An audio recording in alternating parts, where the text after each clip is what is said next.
Let's begin. Hello students, welcome in Nath sir classes. और आज जो चैप्टर है हमारा वो है क्लास 10th का मैथ्स का chapter number 3, the linear equations in two variable. तो स्टूडेंट्स फटाफट अपनी कॉपी और पेन अपने हाथ में लो और हम लोग स्टार्ट करते हैं आज का चैप्टर। और तो ये है आपका चैप्टर। इस चैप्टर में हम लोग आज क्या क्या चीज़ें देखने वाले हैं, पहले आपको मैं वो कंफर्म कर देता हूँ। सबसे पहले हम लोग कुछ बेसिक्स को समझते हुए चलेंगे और फिर उनके ऊपर बेस्ड क्वेश्चंस को हम लोग पिक करते हुए चलेंगे। और मैंने आपकी बुक से जो इम्पॉर्टेंट क्वेश्चंस हैं, जिन क्वेश्चंस में बच्चों को मैक्सिमम टाइम पे डाउट होते हैं, मैंने उन क्वेश्चंस को पिक करने की कोशिश की है। वीडियो को पूरा एंड तक देखो और अगर कोई क्वेश्चन आपको ऐसा लगे या फिर कोई कॉन्सेप्ट ऐसा लगे कि आपको बिल्कुल अच्छे समझ में आता है या फिर आप उस क्वेश्चन को बहुत ईजिली कर लोगे, तो वीडियो को पॉज करो, उस क्वेश्चन को खुद से करो। और अगर आपका आंसर बिल्कुल सही आ रहा है, आपको वो डाउट एकदम क्लियर है, तब आप वीडियो को फॉरवर्ड करो और आगे बढ़ो। ठीक है, मेक श्योर कि आप मैथ्स पढ़ते हुए पेन और कॉपी को लेकर के बैठो और जितने भी क्वेश्चंस आ रहे हैं, जो भी चीजें मैं यहाँ पे समझा रहा हूँ, उनको लिखते हुए चलो। हम लोग आज का चैप्टर स्टार्ट करते हैं। चैप्टर है हमारा chapter number 3, pair of linear equations in two variable. ठीक है, ये मेरा इंट्रोडक्शन हो गया और अब हम लोग चैप्टर को स्टार्ट करते हैं। तो सबसे पहले देखो क्या है कि हमारे पास जो चैप्टर का जो नाम है वो है pair of linear equations.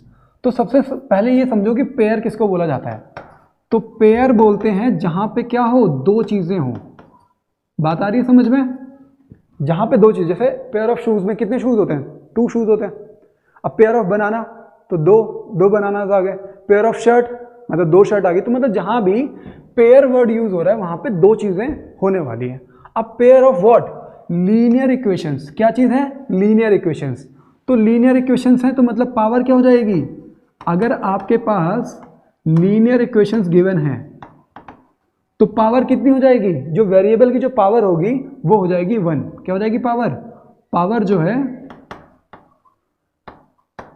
Power होती है 1। अब वो कैसे होती है वो अभी आगे हम लोग समझेंगे। तो दोनों इक्वेशंस क्या हैं? लीनियर इक्वेशंस हैं। ठीक है, फिर आगे इक्वेशंस इन टू वेरिएबल्स। यहां पे वेरिएबल्स कितने हैं? 2 वेरिएबल हैं। तो एक छोटा सा एग्जांपल अगर मैं लिखता हूं यहां पे, तो जैसे 2x plus 3y plus 9 equals to 0। तो देखो अभी तो ये सिंगल इक्वेशन है, अभी ये क्या है? सिंगल, एक ही इक्वेशन है ना, तो अभी पेयर नहीं हुआ। पेयर कब होगा? जब मैं यहाँ पे एक दूसरी इक्वेशन भी लिख देता हूँ। जैसे मैंने यहाँ पे दूसरी इक्वेशन ये लिख दी है इक्वल्स टू 0। तो अब कितनी? एक इक्वेशन ये हो गई, दूसरी इक्वेशन ये हो गई, तो ये क्या हो गया? ये हो गया पेयर। आ रही है बात समझ में? और फिर क्योंकि इनमें जो वेरिएबल है उसकी पावर कितनी है, तो अब वेरिएबल की पावर देखो, यहाँ पे भी 1 है और यहाँ पे भी 1 है और इसमें भी 1 है और इसमें भी 1 है। तो क्योंकि पावर ऑफ वेरिएबल क्या है? 1 है, इसका मतलब दोनों इक्वेशंस क्या होंगी? लीनियर हो गई। ठीक है, मतलब पेयर हो गई, फिर लीनियर हो गई। एंड देन वेरिएबल कितने हैं? तो देखो यहाँ पे वेरिएबल x है और y है, 2 वेरिएबल, और यहाँ पे भी x है और यहाँ पे भी y है। तो इसका मतलब दोनों इक्वेशंस में क्या है? 2 वेरिएबल है। तो मतलब हम लोग जो इस टाइप की इक्वेशंस हैं, हम लोग इस चैप्टर में उनके बारे में पढ़ने वाले हैं। अब आपको ये समझ में आ गया है कि हम लोग इसमें पढ़ेंगे क्या, इस चैप्टर में हम लोग क्या चीज़ पढ़ेंगे, वो आपको समझ में आ गया है। ध्यान ये रखना कि अगर इन जगहों पे, मतलब जैसे ये 2 है, ये 3 है, ये 5 है, ये 2 है, तो इन चारों में से अगर कहीं पे भी अगर 0 हो गया, अगर मान लो कि अगर ये 2 0 हो जाएगा तो ये x भी 0 हो जाएगा, मतलब ये इक्वेशन फिर एक ही वेरिएबल में आ जाएगी। ठीक है, तो ये चीज़ एक्सेप्टेबल नहीं है। एक्सेप्टेबल क्या है कि 2 वेरिएबल होने चाहिए। मतलब अगर मैं इसको a1 बोल दूं, अगर मैं इसको a1 बोलूंगा और इसको मैं b1 बोल दूं, जो कोफिशिएंट्स है मैं उसकी बात कर रहा हूं, और इस 5 को मैं a2 बोलूं और इसको मैं b2 बोल दूं। आ रही है बात समझ? मैं सिर्फ कोफिशिएंट्स की बात कर रहा हूं। तो मैं लिख सकता हूं a1, a2, b1, b2 does not equals to 0। मतलब इस पूरे इक्वेशन में ये जो कोफिशिएंट्स हैं a1, a2, b1, b2, ठीक है, a1 2 हो गया, तो मतलब कुछ भी हो सकता है लेकिन जीरो नहीं हो सकता। समझ में आ रही है बात? तो ये है फिर हमारा linear equations in pair of linear equations in two variable. ठीक है, तो अभी आपको ये समझ में आया कि हम लोग पढ़ने क्या वाले हैं। अब आप ये समझो कि जो हम लोग पढ़ रहे हैं, क्योंकि मेरे कई सारे ऐसे दोस्त हैं जो जिनसे जब बात होती है तो उनको लगता है कि यार जो हमने पढ़ा अभी तक क्लास 10 तक या फिर उससे पहले या उसके बाद में, तो हमारी लाइफ में कहीं पे यूज़ तो होता नहीं है उसका। बट ऐसा नहीं है। देखो, आपको फ्यूचर क्या बनाना है वो अभी तो किसी को नहीं पता, क्योंकि आप क्लास 10th में हो। आगे चल करके आपको कोई सी भी फील्ड पसंद आ सकती है, बट एनसीईआरटी या फिर जो भी आपको एजुकेशन जो पॉलिसीज बनाई जाती हैं वो इस तरीके से बनाई जाती हैं ताकि आप चीज़ों को आराम से समझो पहले। ठीक है, तो इस चीज़ को समझो कि ये आपकी लाइफ में इंपॉर्टेंस रखती कहाँ पे है। जैसे एक एग्जाम्पल मैंने यहाँ पे लिया हुआ है, पेन एंड पेंसिल का एग्जाम्पल। बहुत छोटा एग्जाम्पल, क्योंकि ये अभी के टाइम पे आपके साथ रिलेट कर सकता है। लेट सपोज कि आप पेन लेने के लिए गए और आपने एक पेन खरीदा। क्या पेन कितने खरीदा? एक पेन खरीदा, और वो था आपका 5 रुपए का। ठीक है, ये आपने पेन खरीदा है, एक पेन खरीदा है, और एक आपने पेंसिल खरीदी, और एक आपने क्या खरीदी? पेंसिल, और पेंसिल भी आपकी 5 रुपए की आई। तो आपको जो टोटल पैसे आपने पे किए उसको, वो 10 रुपए पे किए है। ठीक है, कब? जब एक एक पेंसिल खरीदी है। अब अगर मैं आपको बोल रहा हूं कि आपने 23 पेन खरीदे हैं और सिर्फ 11 पेंसिल्स खरीदी हैं, तो आप मुझे बताओ कि आपने कितनी पेमेंट की होगी। आ रही है बात समझ में? तो अब आप या फिर ये करो कि 5 + 5 + 5 25 टाइम्स में आप क्या करोगे? 5 को प्लस करोगे। इसका मतलब कि आप 23 से किसको कर दो? 5 को क्या कर दो? मल्टीप्लाई कर दो, और इसमें प्लस कर दो क्या चीज़? 11 × 5। तो ये आ जाएगा आपका 55 प्लस, और ये 5 3 = 15, 1 कैरी 10 and then 11, और यह आपका जो आंसर आ रहा है वो आ गया 0 and then 617 and 170 रुपीज़ में आपको क्या 23 पेन मिल जाएंगे और 11 पेंसिल्स मिल जाएंगी। आ रही है बात समझ में? इसका मतलब क्या है कि जो ऐसी प्रॉब्लम्स हैं जिनमें आप दो चीज़ों की बात करने वाले हो, ठीक है, जो कि अपनी वैल्यूज़ को चेंज कर सके, जिसकी वैल्यू चेंज होती है उसको क्या बोलते हैं? वेरिएबल बोलते हैं। जैसे यहाँ पे number of pen and number of pencils are the variables. ठीक है, तो आप क्या करोगे ऐसे, मतलब अभी आपको ये समझ में आ गया कि आपकी नॉर्मल लाइफ के एग्जाम्पल्स में सेट होता है। ठीक है, तो इसी तरीके से ये जो, क्योंकि ये वैल्यू बार बार चेंज हो सकती थी, इसको हमने कर दिया x, और ये भी वैल्यू चेंज हो सकती थी, इसको हमने कर दिया y। तो आपके पास जो इसकी इक्वेशन बनेगी वो x × 5 plus y × 5 equals to, मतलब y ×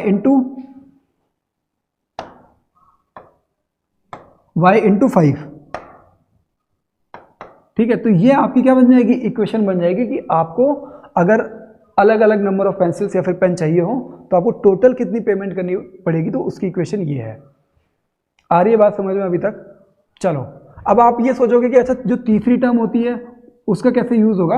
तो एक एग्जांपल के लिए हम लोग मान लेते हैं कि दुकानदार ने आपको ये बोला कि जो भी पेन का रेट है, जो भी पेंसिल का रेट है, वो तो आप देख लो, ये रेट लगाऊंगा मैं, और अगर आप कुछ बल्क में लेते हो तो मैं आपको 100 रुपये कम कर दूंगा। ऐसा कुछ उसने बोल दिया। ठीक है, तो हो गया ना माइनस, आ गया वो वाली इक्वेशन आपकी। कैसी? ax प्लस, मतलब ax + by प्लस c वाली इक्वेशन जो है आपकी वो पूरी बन गई। तो ये है लीनियर इक्वेशन इन टू वेरिएबल। ठीक है, फिर हम लोग आगे बढ़ते हैं। अब हम लोग ये देखते हैं कि यहाँ पे सॉल्यूशन क्या होता है। अभी आपको ये चीज़ समझ में आ गई है कि जो पेयर ऑफ लीनियर इक्वेशंस हैं वो क्या है, वो आपको समझ में आ गया। लीनियर इक्वेशन कैसे होता है, किस तरीके से आपकी नॉर्मल लाइफ के साथ रिलेटेड है, आपने वो भी देख लिया है। ठीक है, अब हम लोग देखते हैं कि सॉल्यूशन ऑफ इक्वेशन का मतलब क्या हुआ। एक एग्जांपल मैं यहाँ पे ले रहा हूँ, जैसे मैंने किया 2x + 3y, ठीक है, और मैं इसको कर रहा हूँ कितना 9 and -13 कर रहा हूँ मैं यहाँ पे। ठीक है, मैं एक छोटा सी इक्वेशन आपके सामने, यहाँ पे ये मैंने 9 = 0, तो मैंने एक ये इक्वेशन आपके पास कोई सी भी एक रैंडम इक्वेशन लिख दी है। ठीक है, बट आपको ये देखना है कि सॉल्यूशन ऑफ इक्वेशन क्या होगा। तो ऐसी x और y की वैल्यूज, क्या values of x and y such that, या फिर विच satisfy the above equation, which satisfy the above equation, satisfy the above equation, the above equation are the solution of the equation, are the solution of the equation। आ रही है बात समझ में? अब कैसे, देखो क्या है, अब कैसे वो वैल्यूज हो सकती हैं, तो देखो x की वैल्यूज तो आप कुछ भी पुट कर सकते हो ना। जैसे x की वैल्यू मैं क्या क्या पुट कर सकता हूँ, मैं x की वैल्यू 1, कुछ भी पुट कर सकता हूँ, 1, 1.5, 2, 2.5, कुछ भी पुट कर सकता हूँ, ठीक है। बट अगर मेरे को यहाँ पे पुट करना है तो मैं आपको एक एग्जांपल देता हूँ कि x इक्वल्स टू आप 2 पुट कर दो, x इक्वल्स टू 2 पुट कर दो, और y की वैल्यू हम लोग यहाँ पे कितना, अगर हम लोग 2 पुट करेंगे तो हमारा कितना हो जाएगा, ये 4 एंड देन 6। तो मैं यहाँ पे जो वैल्यू है इसको यहाँ पे चेंज कर लेता हूँ और यहाँ पे मैं लिख देता हूँ 10, ठीक है। ये जो इक्वेशन है उसको हमने इस तरीके से चेंज कर लिया है सो दैट कि आपको अच्छे समझ में आ जाए कि एग्जैक्टली हो क्या रहा है। तो मैंने x की वैल्यू इस इक्वेशन में अगर मैं 2 पुट करता हूँ और y की वैल्यू को भी मैं 2 पुट कर लेता हूँ, कुछ भी पुट कर सकते हैं, लेकिन अगर मैं इन दोनों को पुट करता हूँ तो देखो इक्वेशन क्या हो जाएगा कि 2 इंटू 2, एक्स की जगह पे क्या कर दिया 2 प्लस 3 इंटू वाई है, तो y की वैल्यू भी मैंने 2 पुट की है, और क्या है -10 इक्वल्स टू, अब देखो क्या आएगा, तो ये हो जाएगा तुम्हारा 4 प्लस 6 माइनस 10, और फिर ये 10 माइनस 10 इक्वल्स टू 0। तो ये प्रूव हो गया ना कि आपकी ये जो इक्वेशन थी इसमें अगर आप x की वैल्यू को 2 और y की वैल्यू को भी 2 पुट कर दो तो आपका ये जो इक्वेशन है वो सेटिस्फाई कर जाएगा, मतलब जो इक्वेशन है वो इक्वल टू 0, तो सेटिस्फाई कर गया। अगर मैं कुछ और वैल्यू पुट करूं, जैसे मैं x की वैल्यू 1 पुट कर देता हूं और y की वैल्यू 3 पुट करता हूं, ठीक है, तो x की वैल्यू 1 और y की वैल्यू 3 पुट करने पे देखो यहाँ पे आंसर क्या आ रहा है, तो 2 इंटू 1 कितना हो गया 2 हो गया, प्लस y की वैल्यू कितनी 3, तो 3 3 जा 9 हो गया, और -10, तो आंसर कितना आ रहा है, देखो ये आंसर आ रहा है आपका 1 आ रहा है, जहाँ की आंसर आना क्या चाहिए था 0 आना चाहिए था। तो मतलब ये जो है ये आपका सॉल्यूशन ऑफ इक्वेशन नहीं है, और ऐसी जो वैल्यू है जिसमें इक्वेशन सेटिस्फाई कर जाए वो आपका सॉल्यूशन ऑफ द इक्वेशन जो है वो बोली जाएगा। आ रहा है बात समझ में? हम लोग अब आगे बढ़ते हैं, देखते हैं इसमें और भी अगर कोई चीज़ है हमारे लिए इंपॉर्टेंट। तो देखो यहाँ पे मैंने आपको लिख करके दे दिया है कि 2 linear equations are in the same 2 variable x and y, ठीक है। x एंड y की जगह पे आप यहाँ पे mn कर सकते हो या फिर rs भी कर सकते हो, कुछ भी कर सकते हो, लेकिन 2 वेरिएबल सेम होने चाहिए, ठीक है, जो दोनों इक्वेशंस में हो, are called pair of linear equation in 2 variable, ठीक है। अब देखो क्या है, आपको मैंने एक चीज़ बताई थी इससे प्रीवियस वीडियो में, जब हमने पॉलिनोमियल्स पढ़ा है तो मैंने आपको बताया था कि जब इक्वेशन क्या होती है, जब इक्वेशन होती है लीनियर इक्वेशन, जब इक्वेशन क्या होती है लीनियर इक्वेशन होती है, तो वो फॉर्म करती है, क्या फॉर्म करती है, वो लाइन फॉर्म करती है। आ रही है बात समझ में? तो आपके पास यहाँ पे, अब यहाँ पे क्या है, यहाँ पे है आपके पास pair of linear equation, pair of linear equation. तो पेयर ऑफ लीनियर इक्वेशन का मतलब क्या हो गया कि ये 2 लाइंस फॉर्म करेंगे, क्योंकि दो लीनियर इक्वेशंस हैं, तो यहाँ पे कितनी लाइंस फॉर्म होंगी, 2 लाइंस फॉर्म होंगी। आ रही है बात समझ में? अब क्या है कि अगर 2 लाइंस फॉर्म हो रही हैं तो मैं 2 लाइंस ड्रॉ कर लेता हूँ। पहली लाइन जो है वो मान लो ये है, ये हो गई L1 लाइन 1, और दूसरी लाइन जो मैं ड्रॉ कर रहा हूँ इस तरीके से मैं एक दूसरी लाइन भी ड्रॉ कर लेता हूँ, ये है तुम्हारी L2। अब आप मुझे ये बताओ कि अगर मैं इन दोनों लाइंस का कुछ रिलेशन बैठाना चाहूँ तो क्या क्या रिलेशन पॉसिबल है। तो देखो पहला तो ये हो सकता है कि वो दोनों लाइंस जो हैं वो एक दूसरे को कट कर रही होंगी, ये हो गई आपकी L1 और ये हो गई आपकी L2। तो ऐसा रिलेशन हो सकता है कि वो दोनों लाइंस क्या हो, एक दूसरे को कट कर रही हो। दूसरा पॉसिबल सर्कमस्टेंसेस ये है कि वो दोनों लाइन एक दूसरे को कभी भी कट ना करें, आप फिर चाहे उनको कितना भी आगे या फिर पीछे जो है वो बढ़ाओ। ठीक है, तो दूसरी पॉसिबिलिटी ये हो गई। तीसरी पॉसिबिलिटी ये होती है, तीसरी पॉसिबिलिटी ये हो जाएगी कि पहली लाइन, ठीक है, ये हो गई तुम्हारी L1 और दूसरी लाइन इसी के ऊपर है। दूसरी लाइन क्या है, इसी के ऊपर है, L1, L2। तो दोनों की दोनों लाइन एक दूसरे के ऊपर में हो। ठीक है, तो जो पहला कंडीशन है जहां पे वो लाइंस ये तीन ही पॉसिबल केसेस हो सकते हैं।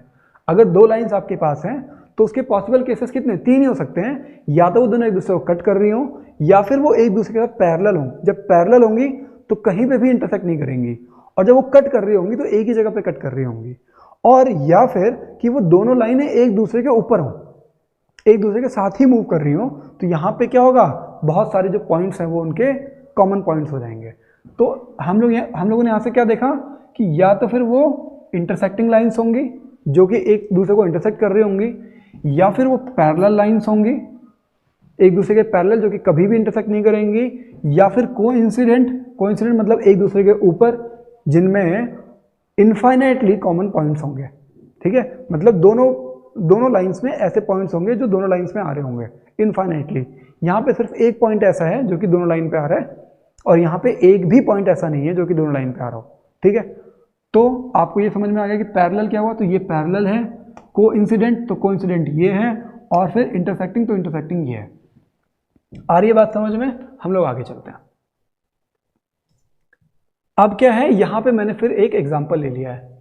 अब ये जो एग्जांपल है इसको जरा हम लोग ढंग से देखते हैं, और ये आपकी बुक का एग्जांपल है। वीडियो, हाँ ठीक है। तो चैप्टर नंबर 3 एग्जांपल नंबर 1, आपके चैप्टर नंबर 3 से जो फर्स्ट एग्जांपल है, वीडियो बार बार ब्लर हो रही है, ठीक है, फिर से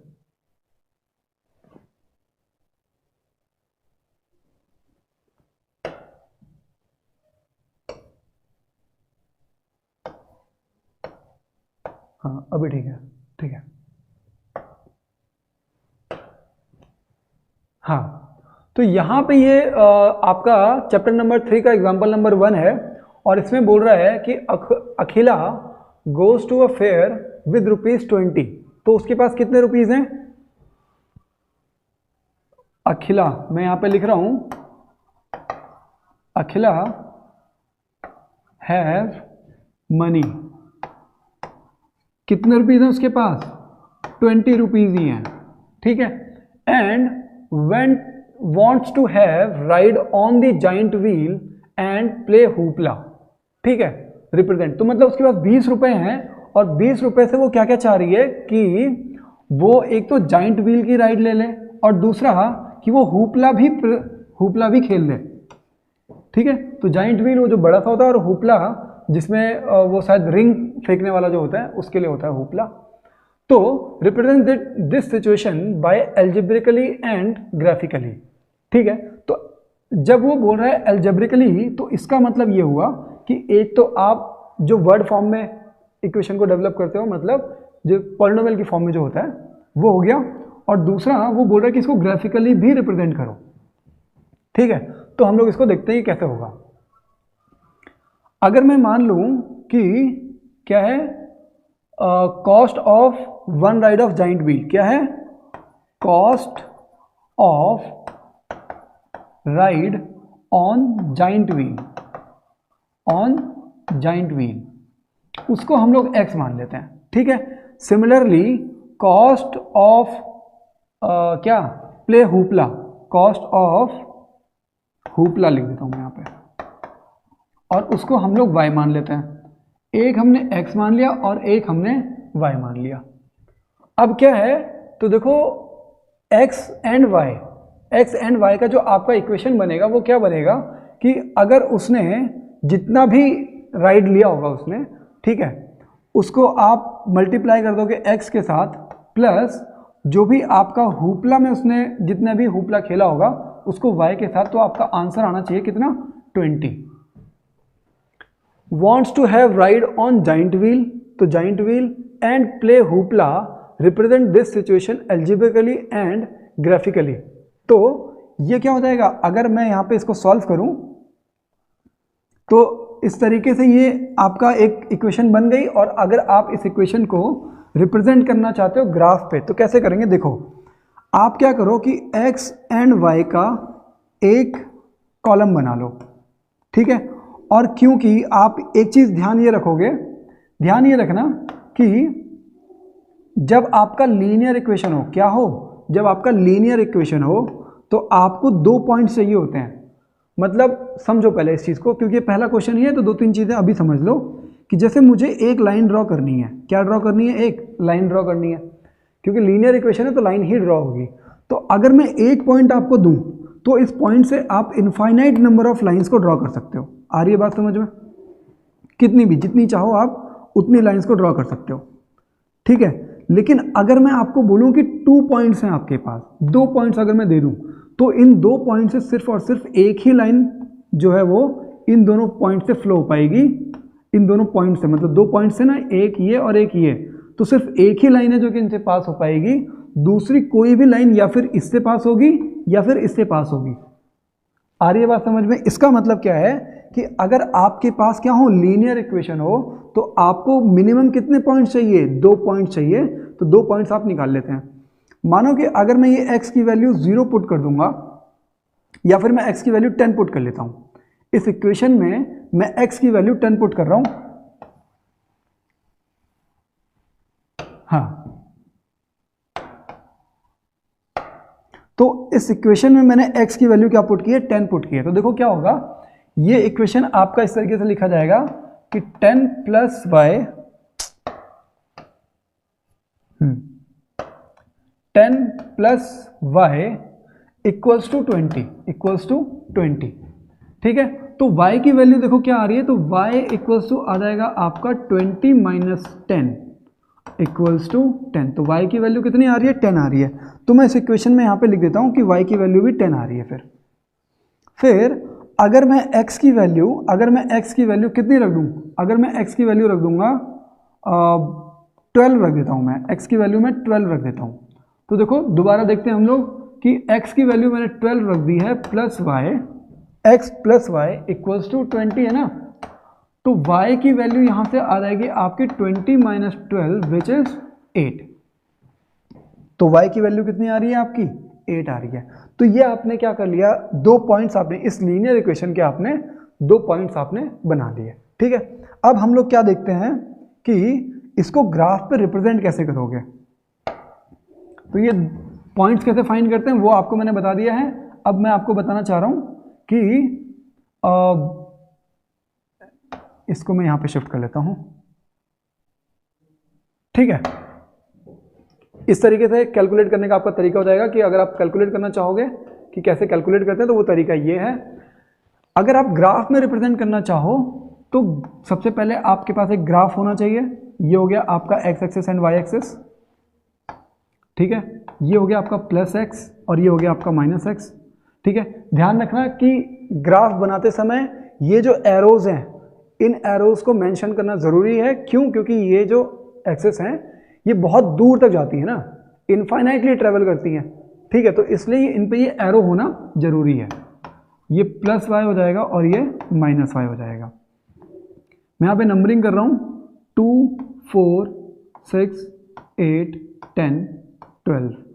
सेम ऐसे ही 2, 4, 6, 8, 10 और यहाँ पे भी 2, 4, 8, 6, 8, 10, 12, 2, 4, 6, 8, 10, 12। नंबरिंग आप चाहे 1, 2 भी करके कर सकते हो, क्योंकि मैंने यहाँ पे ये देखा कि जो मेरे पास वैल्यूज़ हैं वो 10 एंड 12 है। 12 मेरी मैक्सिमम वैल्यू है, इसका मतलब कि ग्राफ पेपर में 12 तक तो मेंशन होना चाहिए, ठीक है। तो मैं यहाँ पे 2 हो गया, फिर 4 हो गया, फिर 6, 8, 10 एंड देन 12, ठीक है। और दूसरा, अब देखो इन पॉइंट्स को कैसे प्लॉट करना होता है वो भी हम लोग अभी समझेंगे। ये हो गया आपका 2, 4, 6, 8, 10। फिर यहाँ पे भी अब ये वाले हो जाएंगे माइनस के, -2, -4, -6, -8, -10 और ऐसे ही y भी माइनस में -2, -4, -6, -8, -10 एंड -12। तो इस तरीके से आपको जो है वो ग्राफ प्रिपेयर करना है। अब देखो कि हमको ये चाहिए कि जो फर्स्ट वाला पॉइंट है, ये क्या है, फर्स्ट पॉइंट क्या है, 10 एंड 10। तो 10 और 10 ग्राफ में कैसे प्लॉट करोगे, तो देखो एक्स कोऑर्डिनेट क्या है, 10 है, तो 10 के ऊपर मैं एक लाइन खींच लेता हूं इस तरीके से, और ये जो लाइन है ना, ये जो लाइन है ये पैरेलल होनी चाहिए वाई एक्सिस के। बात आ रही है समझ में? और जो वाई एक्सिस का पॉइंट है वो है 10, तो वाई का 10 ये रहा, तो यहां से भी आप एक लाइन खींच लो इस तरीके से, ठीक है। जहां पे ये दोनों लाइंस इंटरसेक्ट कर रही हो, जहां पे ये दोनों लाइंस इंटरसेक्ट कर रही है, ये रहा वो पॉइंट, इसका नाम हो जाएगा आपका 10,10। आ रही है बात समझ में? तो पहला पॉइंट ग्राफ में वो रहा। अब दूसरा पॉइंट क्या है, 12 एंड 8, तो x का 12, तो ये 12, और दूसरा y का है 8, तो ये रहा वो पॉइंट, क्या हो गया इसका नाम, 12,8। तो क्योंकि ये पहला क्वेश्चन है इसलिए मैं सारी चीजें आपको एक्सप्लेन कर रहा हूं कि देखो पॉइंट्स लिखते समय पहले x लिखा जाता है फिर y लिखा जाता है। दूसरा कि जब आपको इतनी प्रैक्टिस हो जाए कि एग्जैक्टली ये पॉइंट कैसे फाइंड करना है, तो आप दोनों कोऑर्डिनेट्स को एक साथ देख लो कि 10 एंड 10 और दोनों के दोनों क्या है, पॉजिटिव है, तो आपको ये नीचे लाइन ड्रॉ करने की जरूरत फिर नहीं है, क्योंकि आपको पता है कि पॉइंट जो है वो ऊपर ही फॉर्म होगा, तो आप सिर्फ ऊपर वाले ही जो लाइन है पैरेलल उसको ड्रॉ करोगे, ठीक है। अब ये दो पॉइंट्स आ गए, तो इन दोनों पॉइंट्स को जोड़ते हुए एक लाइन खींच दो, ये रही, हो गई लाइन। और ये लाइन क्या है, ये लाइन रिप्रेजेंट कर रही है आपकी ये जो इक्वेशन है x + y = 20। अब आपको एक चीज मैं आपको यहां से क्लियर करूंगा कि इस लाइन पे जितने भी पॉइंट्स आएंगे वो सारे पॉइंट्स इसको सॉल्व कर रहे होंगे, किसको, x + y + 20। और इस चीज को हम लोग आगे जो नेक्स्ट क्वेश्चन आएगा उसमें देखेंगे।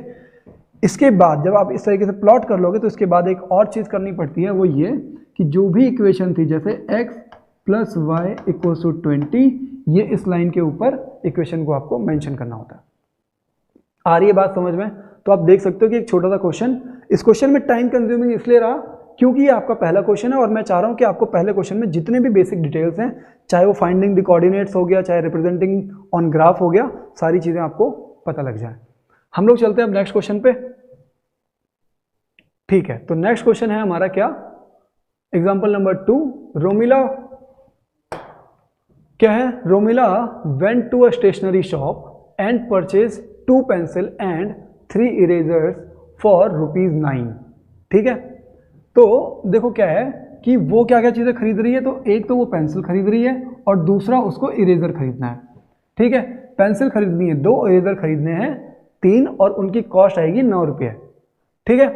फिर हर friend Sonali Shaw the new variety of pencil and eraser with Romila and she also brought 4 pencils and 6 erasers for the same kind for ₹18, ठीक है। represent this situation algebraically and graphically। तो यहां पे आपकी दो इक्वेशन बनेंगी। अब तो हम लोग सबसे पहले रोमिला वाला जो केस है वो पहले हम लोग रोमिला वाली इक्वेशन बना लेते हैं, ठीक है। और उससे पहले आप लोग ये देख लोगे, आप ये लिख लोगे कि late cost of 1 pencil, cost of 1 pencil, 1 pencil, तो उसको हम लोग x मान लेते हैं, क्योंकि उन्होंने कॉस्ट ऑफ पेंसिल नहीं दिया हुआ, उसने ये बोल रखा है कि 2 पेंसिल खरीदें, कितने की एक पेंसिल है वो आपको नहीं बताया है, ठीक है। ऐसे ही and cost of 1 eraser equals to आ गया आपका y। तो रोमिला के लिए जो इक्वेशन बनेगी, क्योंकि रोमिला ने कितने 2 पेंसिल खरीदी है, तो 2 पेंसिल की कॉस्ट कितनी हो जाएगी, 2 × x। 2 पेंसिल खरीदी है और एक पेंसिल की कॉस्ट अगर x है तो 2 पेंसिल की कितनी हो जाएगी, 2x हो जाएगी। प्लस क्या खरीदा उसने, 3 इरेजर्स, तो 3 × और 1 इरेजर की कॉस्ट कितनी है, y, तो 3 × y इक्वल्स टू, और टोटल रुपये उसने कितने दिए थे, उसने 9 रुपये दिए थे, तो इसमें आपने लिख लिया। ये हो गई आपकी फर्स्ट इक्वेशन, ठीक है। कौन सी वाली, जो आपकी रोमिला वाली है। और अब दूसरा क्या है, एंड शी ऑल्सो बॉट, क्या है, सोनाली, तो सोनाली उसकी जो दूसरी फ्रेंड है उसके लिए कैसे इक्वेशन बनेगी वो देखो। उसने 4 पेंसिल्स खरीदी हैं, तो 4 × 4x, क्योंकि वन पेंसिल की कॉस्ट x है तो 4x प्लस दूसरा इसने 6 इरेजर्स खरीदे हैं तो 6 into y equals to total कितने रुपए पड़े इसको पड़े आपको 18 रुपये। तो ये सेकंड इक्वेशन बन गई आपकी। तो 2 इक्वेशंस बन गई हैं, तो ये अलजेब्रा वाला काम आपका कंप्लीट हो गया है। ठीक है, अलजेब्रा के फॉर्म में आपने इसको इस तरीके से रिप्रेजेंट कर दिया है। नाउ अब आपको रिप्रेजेंट करना है ये ग्राफिकली। तो ग्राफिकली के लिए फिर से मैं क्या करता हूँ, एक जो आपका ग्राफ है वो हमने इस तरीके से रिप्रेजेंट कर लिया है। और फिर आपको देखो क्या है कि अब आपको इसके 2 पॉइंट्स तो आपको चाहिए होंगे। ठीक है, तो पहले हम लोग क्या करते हैं कि 2 पॉइंट्स हम लोग फॉर्म करते हैं। हाँ, तो जैसे पहली जो इक्वेशन है वो है आपकी 2x plus 3y equals to 9। तो यहाँ पे मैं x की अलग अलग वैल्यूज को पुट करता हूँ और 2 इक्वेशन मतलब 2 पॉइंट्स को फाइंड करता हूँ। ये हो गया x, ये हो गया y, और x की वैल्यू मैंने एज्यूम कर ली कि मैं x की वैल्यू रख रहा हूँ 0। कुछ भी रख सकते हो आप, x की वैल्यू आपकी चॉइस है, कुछ भी रख लो। ठीक है, बट अगर आपको कंफर्टेबल है, अगर मतलब आपको सही तरीके से जल्दी आंसर कैलकुलेट करना है तो ऐसी वैल्यूज को रखो जो कि इक्वेशन में आपको y की वैल्यू थोड़ी नॉर्मल वैल्यू आ जाए, मतलब अराउंड 0 के आसपास आए, जिससे कि आपको ग्राफ जो है वो बड़ा ग्राफ ना प्लॉट करना पड़े। ठीक है, तो 2 इंटू 0 0 हो जाएगा, फिर प्लस अब क्या है, तो ये पार्ट हो गया 0, y की वैल्यू फाइंड करनी है तो 9/3 हो जाएगा, तो ये y की वैल्यू आ जाएगी 3। ठीक है, ऐसे ही अगर मैं इसकी वैल्यू कर दूं कितनी, x की वैल्यू अगर मैंने 3 रख लिया तो 3 2 जा 6, इधर जाकर के माइनस हो जाएगा तो 9 - 6 3 आ गया, और 3/3 तो y की वैल्यू आ जाएगी 1। ठीक है, तो मैंने आपको इससे पहले वाले क्वेश्चन में अच्छे से आराम से पूरा एक्सप्लेन करके समझाया था कि किस तरीके से सॉल्व करना है। ठीक है, तो इस इक्वेशन से मैंने 2 वैल्यूज जो है वो फॉर्म कर ली हैं। आगे चल करके एक बार और मैं आपको ये वैल्यूज मतलब पूरा कैलकुलेट करके दिखाता हूँ। ठीक है, बट अभी आप इसको खुद से जरा इस तरीके से समझने की कोशिश करो जो मैं करने के लिए आपके सामने कर रहा हूँ। अब ये दूसरी इक्वेशन है और दूसरी इक्वेशन में भी हम लोग उसी तरीके से 2 वैल्यूज फाइंड करेंगे x एंड y के, जो इस इक्वेशन को सेटिस्फाई कर रहे हो। तो मैं x की वैल्यू यहाँ पे मान के चल रहा हूँ कि मैंने x की वैल्यू रख ली, मैं यहाँ पे 2 रख रहा हूँ, x की वैल्यू मैंने 2 रख दिया, x की वैल्यू मैंने 2 रखा, तो देखो 4 2 जा 8 और 8 इधर जाएगा माइनस हो जाएगा, तो ये इधर आ जाएगा आपका 10, तो 10/6 मतलब ये आ जाएगा आपका 1 पॉइंट, फिर 40 एंड देन 66, तो ये 66 आ जाएगा। 1.66 कब, जब आप x की वैल्यू 2 रखोगे तो y की वैल्यू कैलकुलेट करोगे तो 1.66 आएगी। ऐसे ही अगर आप x की वैल्यू यहाँ पे पुट कर देते हो तुम कितना 3, अगर मैं x की वैल्यू 3 पुट करता हूँ तो देखो 4 3 जा हो गया 12, इधर जाकर के इससे माइनस हो जाएगा, तो 12 माइनस होगा, इधर बचेगा 6, तो y की वैल्यू क्या आ जाएगी 6/6, तो ये आ जाएगा 1, तो y की वैल्यू कितनी आ गई 1 आ गई। आ रही है बात समझ में? ठीक है, तो अब हम लोग ग्राफ को जो है वो प्लॉट करते हैं।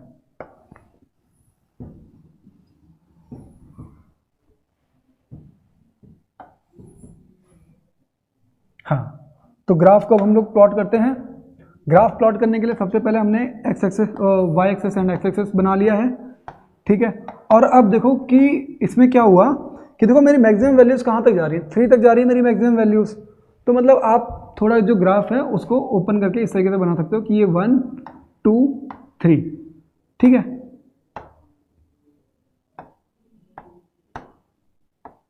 हो गया आपके लिए थोड़ा आसान। अब क्या है कि वैल्यूज को प्लॉट करते हैं, तो ये x की वैल्यू क्या है 0 और y की वैल्यू क्या है 3।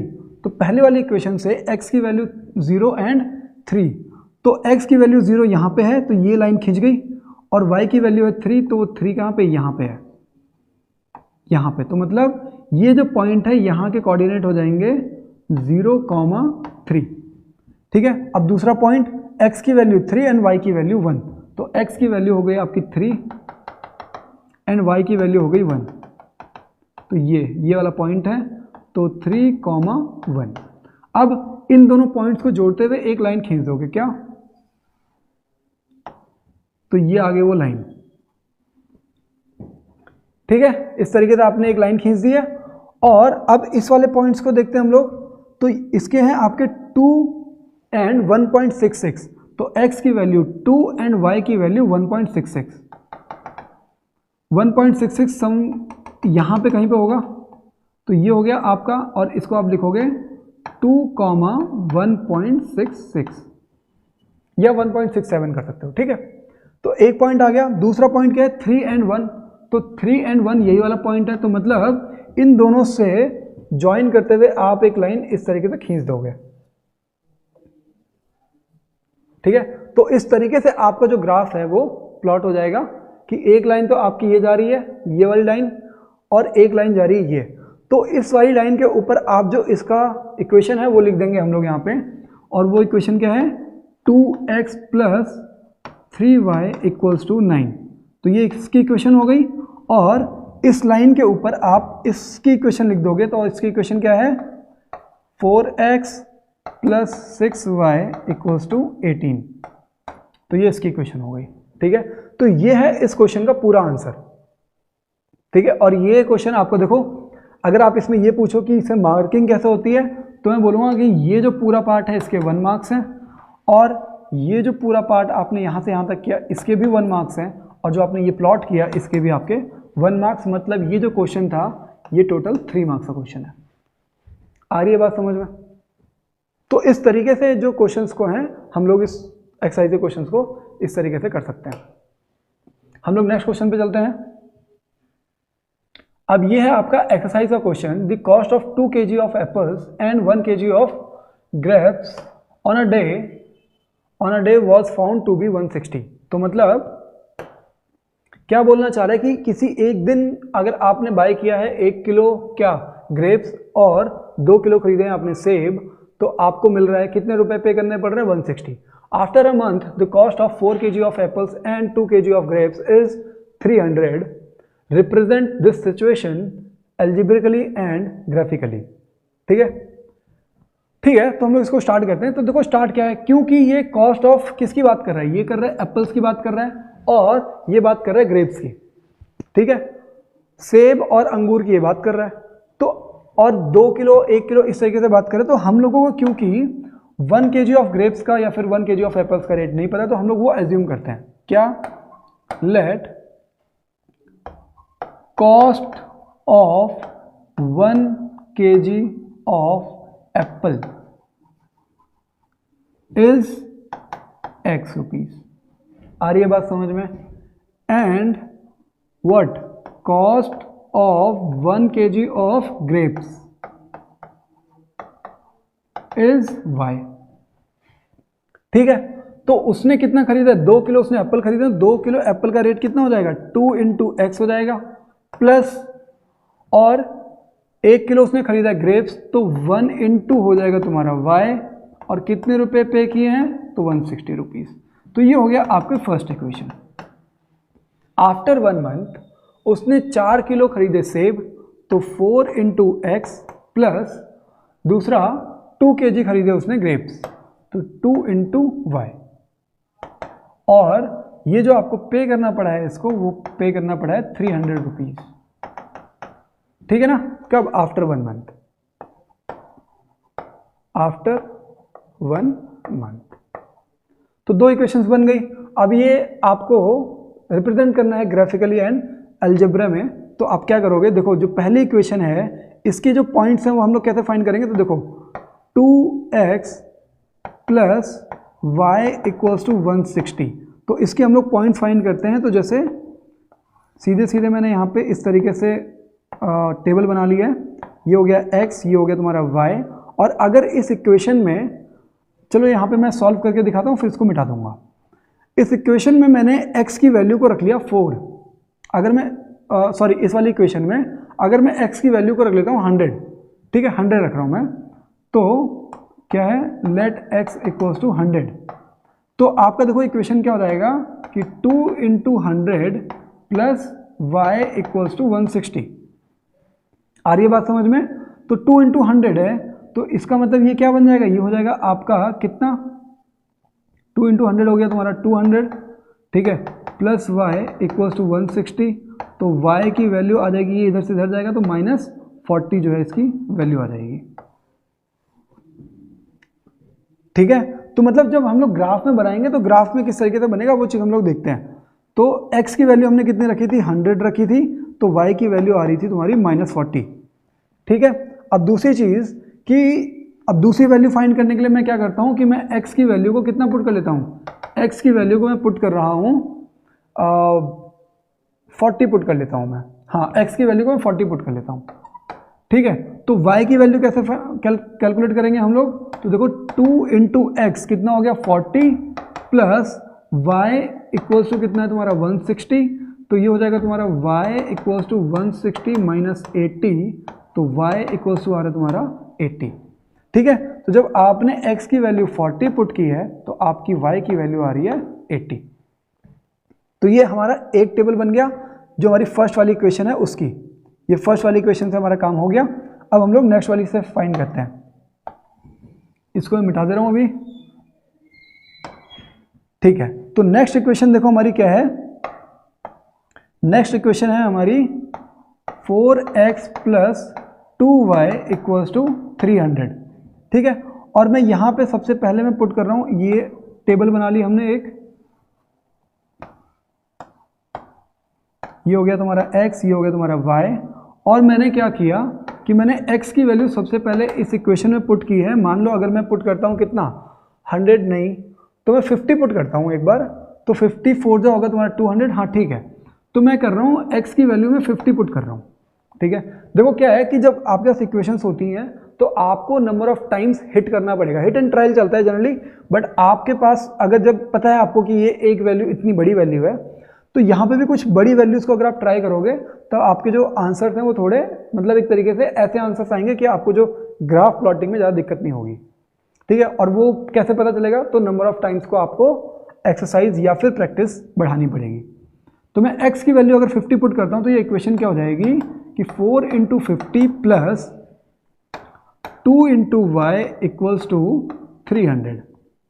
ठीक है, इसको सॉल्व करेंगे हम लोग तो ये आ जाएगा आपका कितना 200 प्लस 2y इक्वल्स टू 300, तो 2y इक्वल्स टू आ गया आपका कितना 300 माइनस 200 कितना आ गया 100, and then y equals to आ जाएगा आपका कितना 50। आ रही है बात समझ में। नेक्स्ट, तो मतलब यहाँ पे जब मैंने x की वैल्यू 50 पुट की थी तो मेरे y की वैल्यू भी कितनी आ रही है 50 आ रही है। अब अगर मैं x की वैल्यू को पुट करता हूँ कितना, अगर मैं x की वैल्यू को पुट करता हूँ 100 तो ये 400 हो जाएगा, नहीं मैं x की वैल्यू को पुट कर रहा हूँ, चलो ठीक है एक बार हम लोग 100 पुट कर लेते हैं। तो x की वैल्यू को हम लोग 100 पुट करते हैं तो y की वैल्यू देखो कितना आ जाएगा, मतलब ये इक्वेशन कैसे लिखेंगे हम लोग 4 into 100 plus 2y equals to 300। ठीक है, तो 4 इंटू 100 कितना हो जाएगा तुम्हारा, ये हो जाएगा तुम्हारा 400 प्लस 2y इक्वल्स टू 300, तो 2y इक्वल्स टू, अब देखो 400 यहाँ पे जाएगा तो ये हो जाएगा -100 आ रहा है, तो y की वैल्यू आ रही है आपकी -50। तो जब मैंने x की वैल्यू को रखा 100 तो y की वैल्यू आ गई आपकी -50। आ रही है बात समझ में। तो ये जो कैलकुलेशन था ये मैंने आपको करके दिखा दिया है। अब हम लोग ये जो कैलकुलेशन वाला पार्ट है इसको हटा रहे हैं, क्योंकि ग्राफ बनाने के लिए आपको ज़रूरत किस चीज़ की है, ग्राफ बनाने के लिए ज़रूरत आपको इन दो टेबल्स की है। ठीक है, तो जितना ज़्यादा नंबर ऑफ प्रैक्टिस, जितनी ज़्यादा आप प्रैक्टिस करोगे उतना ज़्यादा आपके लिए आसान हो जाएगा इस चीज़ को समझना भी और करना भी। ये होगी y एक्सेस, ये हो गई आपकी x एक्सेस। ठीक है, आपको बोला है मैंने कि जो एरोज हैं उनको डालना मत भूलना, तो ये -x और ये हो गया आपका +x।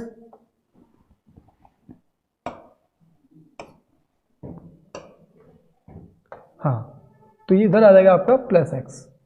अब क्या बोल रहा हूँ मैं, अच्छा देखो अब इसमें ये चीज़ देखो कि मेरी जो वैल्यूज़ हैं वो काफ़ी बड़ी बड़ी वैल्यूज़ हैं।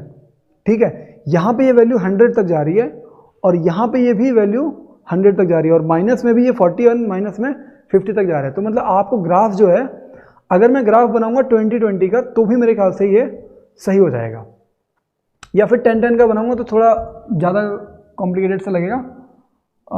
1 2 3 4 5 6 मैं 20-20 का बनाता हूँ ग्राफ। ठीक है ना, तो देखो ये हो जाएगा आपका 20 40 60 80 एंड 100।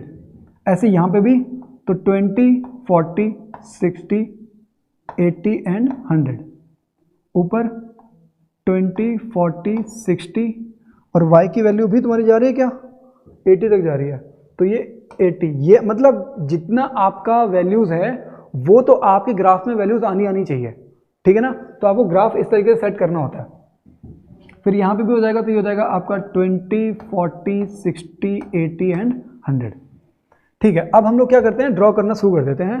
तो जो पहली जो आपकी फर्स्ट इक्वेशन है, सबसे पहला काम ये किया करो, देखो क्या है, कुछ बच्चे कभी कभी कॉम्प्लिकेटेड इसलिए कर देते हैं कि वो क्या करते हैं कि उन्होंने फर्स्ट वाले के भी पॉइंट्स बना दिए पहले एक साथ ही, और फिर दूसरे वाले के भी पॉइंट बनाए और तब जाकर के आपने लाइनें ड्रॉ की। तो ऐसा मत करो, क्या करो कि फर्स्ट इक्वेशन को पकड़ो और उसके जो 2 पॉइंट्स हैं, क्या है ये, 100 एंड -40। तो x का 100 ये हो गया आपका, और y का -40, तो y का -40 ये हो गया, ये यहाँ पे मीट कर रहे हैं, तो ये हो गया तुम्हारा 100, -40, ठीक है। ये इसमें आ नहीं रहा है तो मैं इसको थोड़ा सा एडजस्ट कर देता हूँ। हाँ, तो ये जो पॉइंट है वो है तुम्हारे 100, -40, अभी आ रहा है, ठीक है। तो पहला पॉइंट आ गया। अब इसी इक्वेशन का दूसरा पॉइंट क्या है, 40 एंड 80। तो देखो 20 एंड देन 40, 40 ये हो गया आपका, और दूसरा इसका क्या है 80, तो 20, 40, 60 एंड 80, तो ये हो गया, ये वाला पॉइंट हो गया तुम्हारा कितना, 40, 80। अब देखो क्या है, सबसे पहला काम क्या किया मैंने कि इस इक्वेशन के 2 पॉइंट्स मैंने फाइंड किए और ये वाली इक्वेशन की लाइन ड्रॉ कर दूंगा मैं। तो ये जो आपकी लाइन है वो इस तरीके से एक लाइन जो है वो फॉर्म हो जाएगी, इस तरीके से आपने एक लाइन फॉर्म कर दिया, ठीक है। तो आगे आपकी एक लाइन, और फिर इसके ऊपर आपने इक्वेशन भी लिख दिया है, 2x + y = 160। क्या है, 2x + y = 160। तो ये इक्वेशन बन गई आपकी, मतलब ये लाइन बन गई। अब दूसरी लाइन पे आ जाओ, तो इसका क्या है 50 एंड 50, तो x भी 50 है, तो 50 कहीं यहाँ पे होगा, और इसका भी 50 है, तो ये 50 यहाँ पे होगा। देखो अब लग रहा है ना कि अगर मैं पॉइंट्स को अगर आगे पीछे करके बनाऊं, मतलब सारे पॉइंट्स अगर एक साथ डाल दूं तो कॉम्प्लिकेटेड हो जाएगा ना। अब देखो, अब मेरे को वो पॉइंट मिल गया है और उसके नाम मैं यहाँ पे लिख देता हूँ 50, 50, 50, 50। दूसरा है 100, -50। तो ये x की वैल्यू है तुम्हारी 100 और y की वैल्यू है -50। तो 100 एंड -50, ये 100 की लाइन तो यही है, और ये हो जाएगी -50, तो -50 हो जाएगा आपका ये पॉइंट, ठीक है। तो इस तरीके से आपकी लाइन बन गई। और अगर आप इन दोनों लाइनों को जोड़ोगे, दोनों पॉइंट्स को, तो ये कुछ इस तरीके से आपकी लाइन बनेगी। ये देखो यहाँ पे दूसरी लाइन दिख रही है अब आपको, ठीक है, 2 लाइनें दिख रही है ना। अब क्या है कि जो मुझे यहाँ से फील हो रहा है, अगर खैर उसने अभी पूछा हुआ तो नहीं है, बट आपका ये जो इक्वेशन है वो रिप्रेजेंट हो गई है। ये जो लाइन है, ये लाइन आपकी हो गई पैरेलल, ठीक है। ये दोनों लाइंस क्या हैं, आपस में क्या है, पैरेलल है, ठीक है। तो हम लोग अब आगे बढ़ते हैं। ये आपका ग्राफिकल रिप्रेजेंटेशन हो गया, ये टेबल फॉर्मेशन हो गया, और इस तरीके से आपको जो क्वेश्चन है वो इनिशिएट करना है, ठीक है। तो ये भी आपका लगभग 3 मार्क्स का क्वेश्चन है, बट आपको अच्छे समझ में आना चाहिए कि आपको करना क्या क्या है, स्टेप बाय स्टेप क्या क्या चीज़ें किस किस तरीके से करनी है। जनरली आपके पास ये जो ग्राफ पेपर है आपके पेपर में दिया हुआ होता है, और वहाँ पे आपको इसको प्लॉट करना होता है, ठीक है। इन एनी केस अगर नहीं दिया हुआ है तो आप रफ हैंड से नहीं, जो स्केल होते हैं स्केल से आप पूरा प्रॉपर बनाओ। मुझे काफ़ी एक्सपीरियंस है, इसलिए हो सकता है कि मेरी लाइन्स आपको स्ट्रेट दिख रही हो, ठीक है। तो आप अगर बनाओगे तो किससे बनाओगे, स्केल से बनाओगे, अदरवाइज आपकी कॉपी में एक ग्राफ पेपर एंड में दिया हुआ होता है, उस ग्राफ पेपर में ही आप उसको प्लॉट करोगे। अब क्या है कि graphical method of solution of a pair of linear equation. अब हम लोग यहाँ पे समझते हैं, अभी तक हमने क्वेश्चंस कर लिए हैं, अब दूसरी एक्सरसाइज के जो चीज़ें हैं उसको जरा हम लोग समझने की कोशिश करते हैं कि क्या क्या है। और ठीक है, तो देखो क्या है, यहाँ पे आपके पास 2 इक्वेशंस गिवन है, पहली इक्वेशन ये है और दूसरी इक्वेशन ये है, 2 इक्वेशंस गिवन है, ठीक है। और हमको ये समझना है कि अगर हम लोग सिर्फ इक्वेशंस को ही देखें, एग्जाम्पल के लिए मैं यहाँ पे आपके सामने लिख दे रहा हूँ, जैसे यहाँ पे मैंने 2x + 3y + 9 = 0, ये एक इक्वेशन हो गई। और यहाँ पे लिख दिया मैंने कि 7x + 3y plus 14 equals to 0। ये एक दूसरी इक्वेशन हो गई। ठीक है, तो आप यहाँ पे बोल सकते हो a1 की वैल्यू क्या है, 2 है, b1 की वैल्यू 3 है, c1 की वैल्यू 9, a2 की वैल्यू 7, b2 की वैल्यू 3 एंड c2 की वैल्यू 14। ऐसे ही इनकी जो वैल्यूज हैं, कोफिशिएंट्स जो हैं वो चेंज हो सकते हैं। बट अगर आपके पास कोई दो इक्वेशंस इस तरीके से गिवन है तो आप ये बता सकते हो कि वो लीनियर जो भी वो फॉर्म करेंगे वो इंटरसेक्टिंग लाइंस होंगी या पैरेलल लाइंस होंगी या फिर कोइंसिडेंट लाइंस होंगी। वो कैसे पता करेंगे वो देखो। आप ये कर सकते हो कि आपका अगर a1 अपॉन a2 जो है वो इक्वल आ जाए किसके, b1 अपॉन b2 के।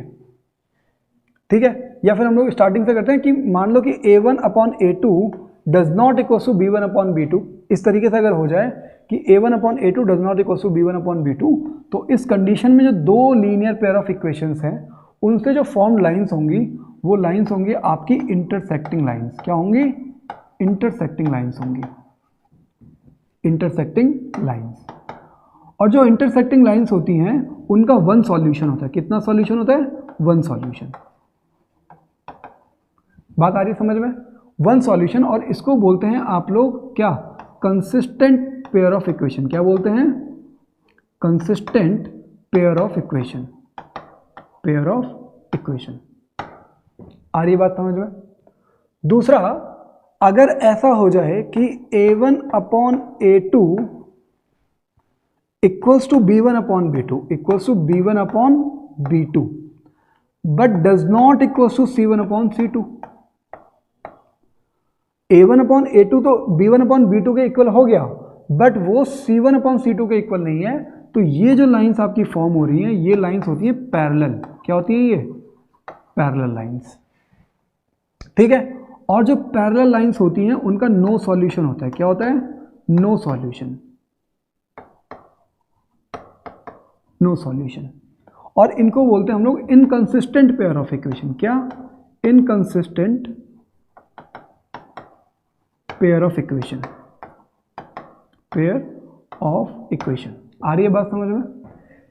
ये तुम्हारा नो सॉल्यूशन है, मतलब कब, जब तुम्हारा पैरेलल होगा। अच्छा, याद रखने का भी तरीका आपको बताता हूँ कि इसमें होता क्या है कि अगर आपको ये याद रखना है ना कि does not equal to c1 upon c2 वाला जो होता है वो पैरेलल होता है, तो कैसे याद रखोगे। देखो, जब कोई इक्वेशन पैरेलल होती है ना, ठीक है, तो उसका जो इंक्लिनेशन है या फिर उसका जो स्लोप है वो हमेशा इक्वल रहता है, बट जो तुम्हारा डिस्टेंस बिटवीन देम है वो कभी भी, मतलब वो वहाँ पे कोई एक वैल्यू रहेगी। ठीक है, वो कभी भी इक्वल नहीं होगा। तो इसी वजह से जो c1 अपॉन c2 है ये इक्वल नहीं होता है। आ रही है बात समझ में। ठीक है, और अब जैसे इसके बाद वाला हम लोग समझते हैं, जैसे ये हो गया आपका a1 upon a2 equals to b1 upon b2, ये तो हो गया। और ये इक्वल हो जाए तुम्हारा c1 अपॉन c2 के। आ रही बात समझ में, a1 upon a2 equals to b1 upon b2 equals to c1 upon c2। अगर ये तीनों चीज़ें इक्वल हो जाएं एक दूसरे के, तो यहाँ पे जो आपकी लाइन बनेगी वो बनेगी आपकी कोइंसिडेंट। मतलब कोइंसिडेंट लाइंस क्या होती हैं, कोइंसिडेंट लाइंस होती हैं जो एक दूसरे के ऊपर चली जाएं। इस तरीके से ये एक लाइन है और दूसरी लाइन भी इसी के ऊपर है। ठीक है, तो दोनों लाइंस क्या है, एक दूसरे के ऊपर हैं। तो ये कैसा होता है, जो कोइंसिडेंट लाइंस होती हैं वहां पे इनफाइनाइटली मैनी सॉल्यूशंस होते हैं, इनफाइनाइटली मैनी सॉल्यूशंस। ठीक है, अब वो कैसे, देखो, मानो यहां पे एक पॉइंट है तो वो पॉइंट तुम्हारा दोनों लाइंस में होगा, फिर यहां पे कोई पॉइंट है तो वो पॉइंट दोनों लाइनों में होगा, फिर कोई दूसरा पॉइंट है वो भी दोनों लाइन में होगा। तो मतलब जितने पॉइंट्स आपकी एक लाइन में है वो सारे के सारे पॉइंट्स आपकी दूसरी लाइन में भी प्रेजेंट है, इसलिए इनफाइनाइटली मैनी सॉल्यूशंस। और ऐसे ही जब इंटरसेक्टिंग लाइंस होती हैं तो देखो, एक ही ऐसा पॉइंट है, ये वाला पॉइंट जो दोनों लाइनों में प्रेजेंट है, इसका मतलब वन सॉल्यूशन। आ रही है बात समझ में। एक ही ऐसा पॉइंट है ये जो जहां पे इंटरसेक्ट हो रही है, ठीक है, वही ऐसा पॉइंट है जो कि दोनों लाइनों में प्रेजेंट है। बट जब पैरेलल होंगी तो ऐसा कोई भी पॉइंट नहीं है जो कि दोनों लाइनें प्रेजेंट हो। ठीक है, और ये जब कोइंसिडेंट होती है तो एक लाइन के ऊपर दूसरी लाइन चली गई। अब देखो क्या है, क्योंकि एक लाइन के ऊपर दूसरी लाइन चली गई है तो मतलब सारी चीजें इक्वल, तो मतलब सारी चीजें इक्वल।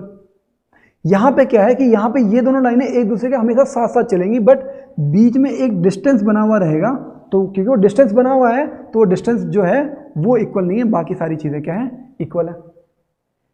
ठीक है, तो ऐसा इस तरीके से आप इसको याद रख सकते हो। और यहाँ पे इस इक्वेशन का जो हमारा नाम होता है वो कंसिस्टेंट तो होता है, ये जो आपकी जो कोइंसिडेंट लाइंस होती हैं ये कंसिस्टेंट तो होंगी, बट ये होंगी आपकी डिपेंडेंट लाइंस, जिनको आप कंसिस्टेंट पेयर भी बोल सकते हो, आप कंसिस्टेंट पेयर ऑफ इक्वेशन। और यहाँ पे आप इस वीडियो को पॉज करके इन सारी चीज़ों को आप लिख लो, ठीक है, क्योंकि मैंने पीडीएफ में ये चीज़ें आपकी जो है इतना वाला जो पार्ट है ये नहीं डाला है इसके साथ रिलेशन में, तो आप इसको वीडियो को पॉज करके इन चीज़ों को लिख लो, फिर हम लोग आगे बढ़ते हैं। तो देखो ये चीज़ें आपकी मैंने यहाँ पे लिख करके दी हैं आपको कुछ, कि जो इंटरसेक्टिंग लाइंस होती हैं उनका यूनिक सॉल्यूशन होता है और वो कंसिस्टेंट पेयर ऑफ इक्वेशंस बोली जाती हैं। जो पैरेलल लाइंस होती हैं उनका कोई भी सॉल्यूशन नहीं होता है और वो इनकंसिस्टेंट पेयर ऑफ इक्वेशंस बोली जाती हैं। देन जो आपका कोइंसिडेंट लाइंस होती हैं, मतलब जो एक दूसरे के ऊपर चलेंगी जो लाइन है, वो होंगी इनफाइनाइटली मैनी सॉल्यूशंस होंगे उसके। और डिपेंडेंट पेयर ऑफ इक्वेशन बोलेंगे आप इसको, या फिर आप इसको बोल सकते हैं कंसिस्टेंट पेयर ऑफ इक्वेशंस। आ रही है बात समझ में? हम लोग अब और आगे चलते हैं, ठीक है। तो